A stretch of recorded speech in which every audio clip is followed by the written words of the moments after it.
Leap and grow your wings on the way down. And that is the quote of the day.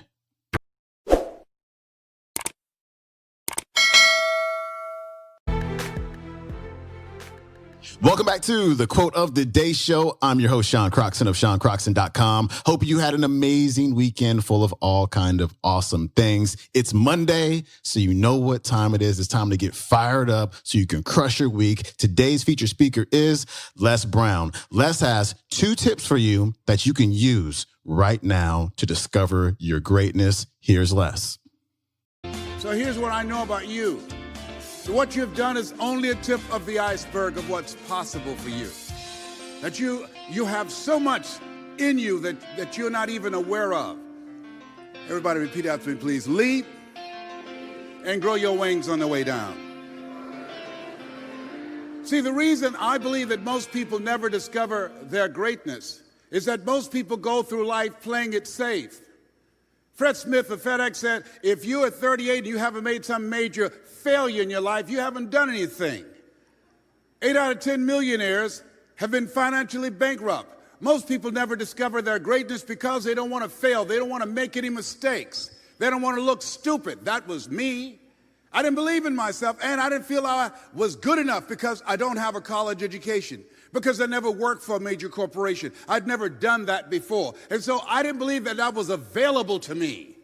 And I'm saying to you that eye has not seen, ear has not heard, nor has entered the heart of mankind what God has in store for you. If you're willing to be a risk taker, this God said, if you're not willing to risk, you can't grow. And if you can't grow, you can't become your best. And if you can't become your best, you can't be happy. And if you can't be happy, then what else is there? I love what Helen Keller said. She said, life is short and unpredictable. Eat the dessert first.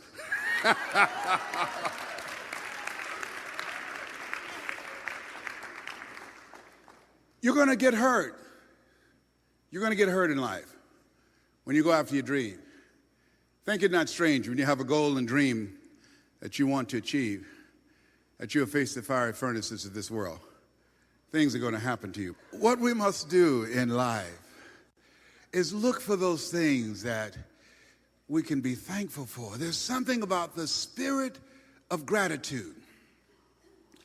Gratitude, it has been found, dispels negative thoughts and negative emotions. A spirit of gratitude, it boosts your immune system and it gives you a sense of clarity to allow you to begin to anchor yourself on the positives of life rather than on the negatives. When you have a spirit of gratitude, you understand and know, as Ralph Waldo Emerson said, what lies before you and what lies behind you is of small consequence to what lies within you. And what lies within you, that nothing that you're facing is bigger than you. I was reading something I love.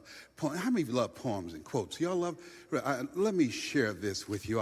I love them, and I was reading this piece because when things happen, it's very important, and I want you to write this down. Make a list of the things that you are thankful for. Why? Because life is going to catch you on the blind side. When you get on an airplane, they say before you take off, fasten your seatbelt, because you're going to experience some turbulence before you reach a comfortable altitude. Am I correct on that?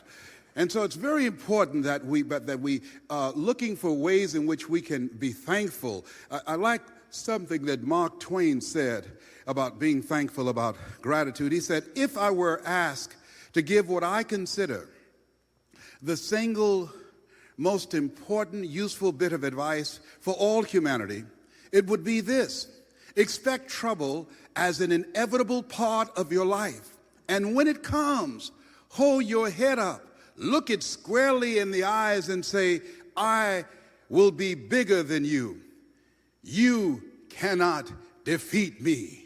You've got to have a spirit of, when life calls your name and tap you on the shoulder, you've got to stand up within yourself. I remember a demented, mentally ill man went to this compound, and I can't remember, I think they were Quakers, a milkman, and he went there to kill these kids.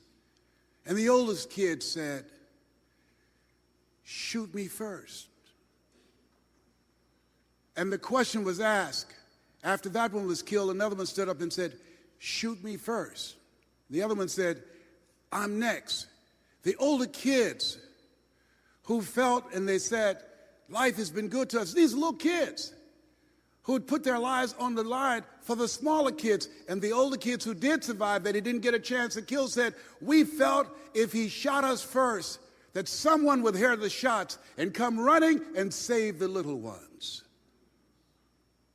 That kind of gratitude of life and courage out of you little kids who made that decision, that in the tragic situation there, that they were unflinching.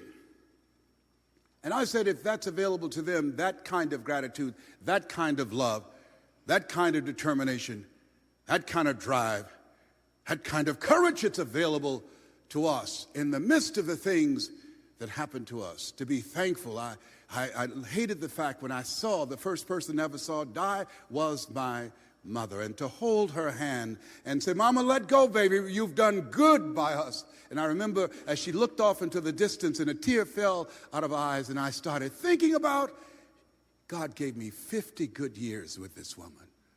50 years. I feel that God took me out of my biological mother's womb and placed me in the heart of my adopted mother. I had no right to grieve. I was thankful. The poet said, "If you but knew where I stepped, you would wonder why you wept."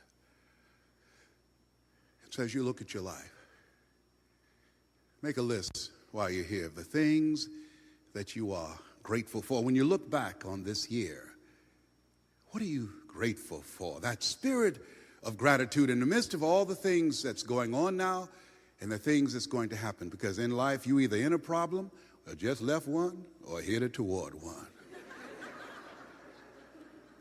A spirit of gratitude will fortify you. A spirit of gratitude will inoculate you and empower you to handle the hits in life. Let us say together, be thankful.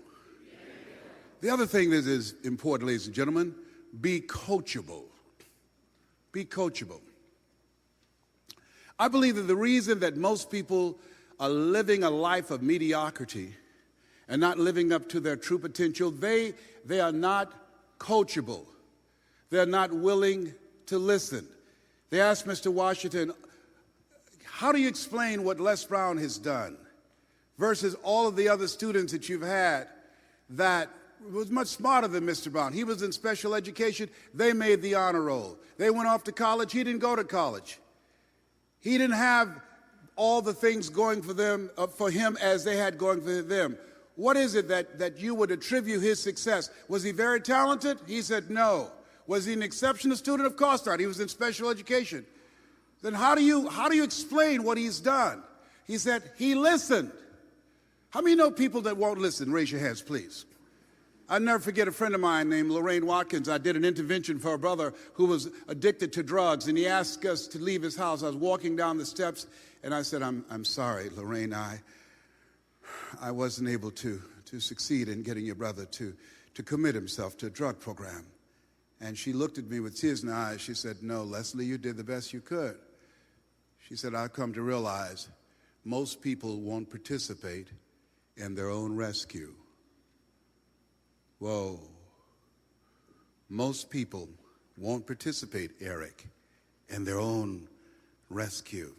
They'll get angry with you when you try and give them some advice. See, one of the things that as you look at yourself and look at your goals, that I believe that we only have enough energy to go so far. Being in a community of achievers, being around other like-minded people, it challenges you. And having a coach. Why do you need a coach? Because you can't see the picture when you're in the frame.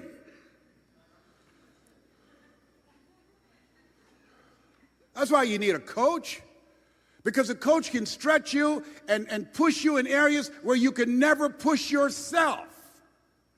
That's why I am who I am. Mike Williams said, "Les Brown, yes, you can do more than disc jockey." Had he not spoke those words to me, I'd have never considered being a national and international intellectual resource for corporate America. That was not part of my reality. He saw that in me. How many ever had somebody see something in you? Raise your hands, please. He saw that in me. I didn't see that in me. Because you can't see the picture when you're in the frame, as I said. And I was willing to listen. You've got to be willing to listen. Find someone that's doing what it is you want to do on the level where you want to go. And you might have to have a variety of coaches. I got a spiritual coach. I got a physical fitness coach. I have my mental fitness coach. I have my life coach. You've got to have coaches in your life to help you get to the next level. Because this is your time. That's why you're here. This is your time. Only people with a sense of mission, people with a sense of destiny, people who feel within themselves, it's time for me to make my move. Marion White said, in life, when you don't have enough courage or insight to know that you have outgrown a situation and it's time to move on, life will move on you.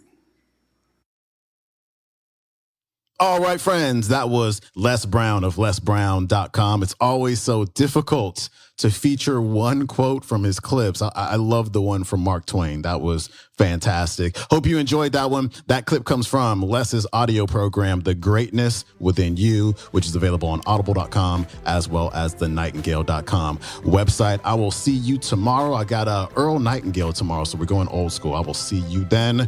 Peace.